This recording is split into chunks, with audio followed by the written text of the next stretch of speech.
አሜሪካ ቋሚ ነዋሪነቷ በአሜሪካ ሆኖ ለሱዳን መንግስት ሰራዊት የጦር መሳሪያ ታቀባብል ነበር የተባለች ኢራናዊት ሴት መያዟ ተሰማ። የ44 ዓመቷ ሻሚ ማፊ በኢራን የተፈበረኩ ቦምቦችን፣ ድሮኖችንና ሌሎች መሳሪያዎችን ለሱዳን መንግስት ሰራዊት ታሻሽጥ ነበር መባሏን ቢቢሲ ጽፏል። ግለሰቧ በሎስ አንጀለስ ኤርፖርት መያዟ ተሰምቷል።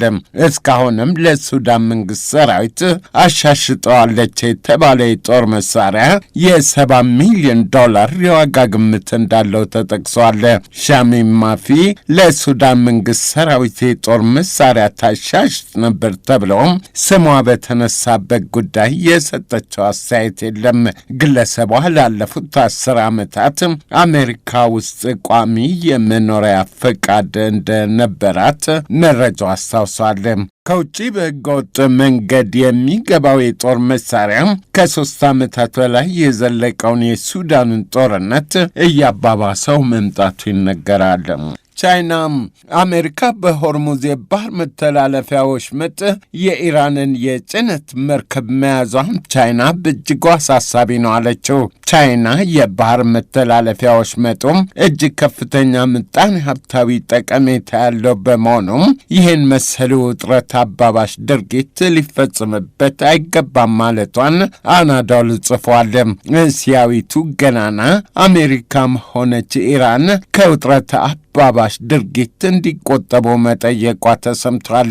ቀደም ሲል ኢራን ዘጌት ብላ ደግሞ አሜሪካ የሆርሙዝን ባህር መተላለፊያ ወሽመጥ ዘግተነዋል ማለታቸውን መረጃው አስታውሷል።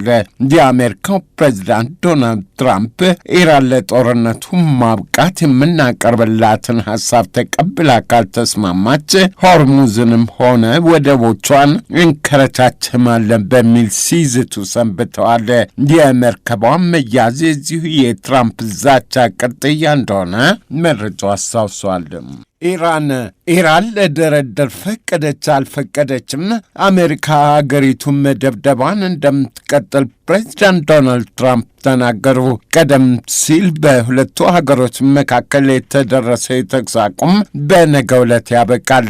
ትራምፕ ኢራን ለድርድር ፈቃደኛ ብትሆን እንኳ እኛ ለንግግር የምንቀመጠው እጅግ በተጠናከረ አቋም ነው ማለታቸውን ገልፍ ኒውስ ጽፏል።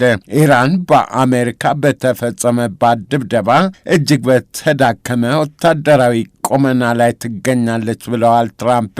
የአሜሪካው ፕሬዝዳንት በትሩዝ የማህበራዊ ትስስር ገጻቸው ጦርነቱን በብዙ እያሸነፍኩ ነው የሚል ጽሑፍ አስፍረዋል። ትራምፕ አንዳንድ መገናኛ ብዙሃን የኢራን አቅም በእጅጉ ተዳክሞ ሳለ አግዝፈው እያቀረቧት ነው ሲሉ ተችተዋል።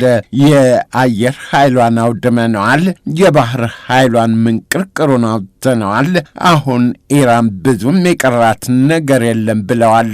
ኢራን በፊናዋ አሁንም ከአጸፋ ጥቃት አልመለስም ባይ እንደሆነች መረጃው አስታውሷል። ፊሊፒንስ ከአሜሪካ ጋር በታሪኳ እጅግ ታላቅ ነው የተባለ የጋራ የጦር ልምምድ ጀመረች። የሁለቱ ሀገሮች የጦር ልምምድ የአሁኑ 41ኛው እንደሆነ አናዶሉ ጽፏል። ፊሊፒንስ በደቡባዊ ቻይና የባህር ወሰንና የውሃ አካላት ይገባኛል ከቻይና ጋር ስትወዛገብ መቆየቷ ይነገራል። እንደውም ከቅርብ ዓመታት ወዲህ ውዝግቡና ፍጥጫው እየተባባሰ ነው ይባላል። በፊሊፒንሱ የጦር ልምምድ ከአሜሪካ በተጨማሪ የአውስትራሊያ፣ የጃፓን፣ የካናዳ፣ የፈረንሳይና የኒውዚላንድ ወታደሮችም ተካፋዮች መሆናቸው ታውቋል። የጃፓን ወታደሮች ከሁለተኛው የዓለም ጦርነት በኋላ በእንዲህ አይነቱ የውጭ የጦር ልምምድ ሲካፈሉ የአሁኑ የመጀመሪያቸው እንደሆነ ተጠቅሷል። የነ ፊሊፒንስን የጋራ የጦር ልምምድ ቻይና በስጋትነት እያየችው መሆኑን መረጃው አስታውሷል። አድማጮች፣ ዓለም አቀፍ ወሬዎቹ የሰማችኋቸው ናቸው።